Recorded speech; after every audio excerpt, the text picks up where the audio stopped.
auprès de quelle place boursière et dans quelle devise acheter un ETF. Pour rappel, les ETF c'est un peu comme des paniers d'actions qui vont suivre et répliquer les performances d'un indice boursier. Ils sont très pratiques pour les débutants ou les investisseurs expérimentés qui n'ont pas beaucoup de temps à consacrer à la gestion de leurs investissements, puisqu'ils permettent d'acheter des petits bouts de plein d'entreprises d'un seul coup. Grâce à eux, il est donc possible de profiter de la croissance d'une région géographique ou d'un secteur à moindre coût, avec des frais minimes et sans se prendre trop la tête. Le temps de passer son ou ses ordres d'achat. Acheter une part d'ETF, il n'y a effectivement rien de plus facile. Il suffit d'avoir un compte ouvert chez le courtier de votre choix, puis de taper le nom ou le code ISIN de l'ETF qui vous intéresse dans la barre de recherche du site de votre courtier. Mais arrivé à cette étape, un problème se pose à beaucoup d'investisseurs. Après avoir tapé le nom ou le code ISIN de l'ETF que vous vouliez acheter dans la barre de recherche du site de votre courtier, vous obtenez souvent une liste de plusieurs ETF cotés sur différentes places boursières et en différentes devises. Alors à partir de là, comment savoir auprès de quelle place boursière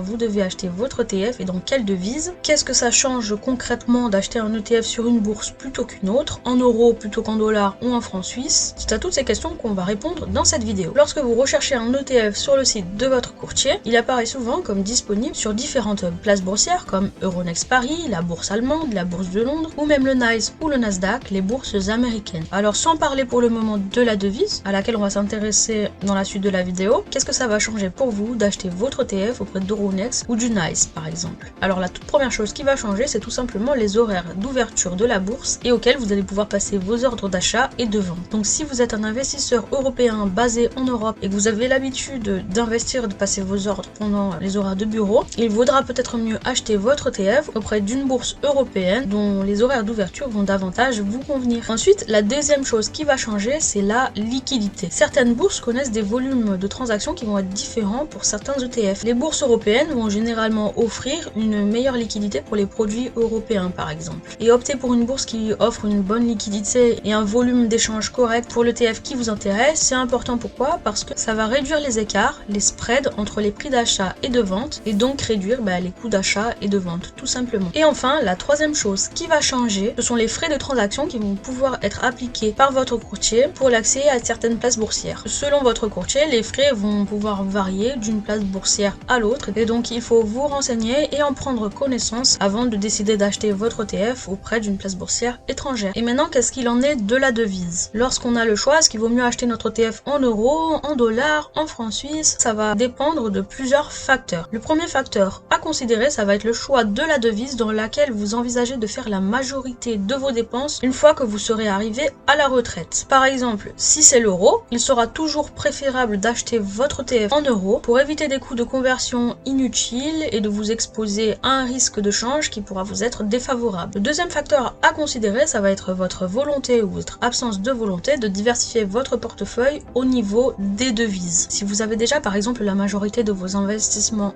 en euros et que vous vous apprêtez par exemple à investir dans un ETF Russell 2000, donc qui réplique les performances des small caps américaines, vous pourriez être tenté de l'acheter en dollars pour diversifier votre portefeuille au niveau des devises. Mais c'est important d'avoir conscience que ça va augmenter donc votre exposition au risque de change et ensuite il est recommandé d'essayer de diversifier plutôt sur des monnaies fortes et donc de rester sur l'euro, le dollar, le franc suisse à la rigueur et d'éviter les devises faibles qui ont tendance à se déprécier à cause de l'instabilité économique et politique de leur pays et d'une inflation parfois très élevée. Parenthèse ici, notez que la devise de cotation, donc celle dans laquelle vous allez acheter l'ETF, elle ne changera rien à la devise dans laquelle vont se négocier les actifs sous-jacents. Et donc vous profiterez quand même d'une sorte de diversification monétaire indirecte, même en l'achetant dans votre propre devise. Donc en conclusion, pour répondre à la question auprès de quelle place boursière et dans quelle devise vous devez acheter un ETF, bien ça va dépendre de votre situation et de vos objectifs. Si vous êtes par exemple un investisseur européen basé en Europe, que vous possédez tous vos comptes en euros et en plus de ça vous prévoyez de faire la majorité de vos dépenses une fois arrivé à la retraite en euros, il sera donc pertinent de privilégier les ETF cotés en euros auprès de places boursières européennes dans l'optique de minimiser les frais de conversion inutiles et de vous exposer au risque de change qui peut vous être favorable comme défavorable. Ensuite, c'est important de garder en tête et de retenir qu'il faut bien vérifier la liquidité et le volume de transactions de l'ETF qui vous intéresse sur la place boursière sur laquelle vous envisagez de l'acheter et de privilégier bien sûr dans la mesure du possible les bourses qui vont vous offrir offrir la meilleure liquidité pour minimiser l'impact des spreads, donc de l'écart entre les coûts d'achat et de vente. Et enfin, n'oubliez pas de bien vous renseigner auprès de votre courtier en le contactant par email ou téléphone si vous ne trouvez pas l'information directement disponible sur le site sur les frais appliqués pour l'accès à différentes places boursières. Parce que parfois, un ETF coté sur une place étrangère va vous sembler plus intéressant et plus attractif du point de vue de la liquidité par exemple, mais les frais supplémentaires qui vont pouvoir être appliqués par votre courtier pour l'accès à cette place boursière vont parfois annuler cet avantage, donc il vaudra mieux l'acheter finalement sur votre bourse locale. Vous l'aurez donc compris, le choix de la place boursière et de la devise dans laquelle acheter votre ETF, c'est pas quelque chose d'anodin, puisque c'est susceptible d'avoir un impact sur vos frais, sur votre exposition au risque de change et sur la liquidité de votre investissement. Prenez donc bien le temps de comparer tous ces éléments avant d'acheter auprès de la bourse de votre choix et dans la devise de votre choix. C'est Léa BS, je vous dis à très bientôt dans une prochaine vidéo.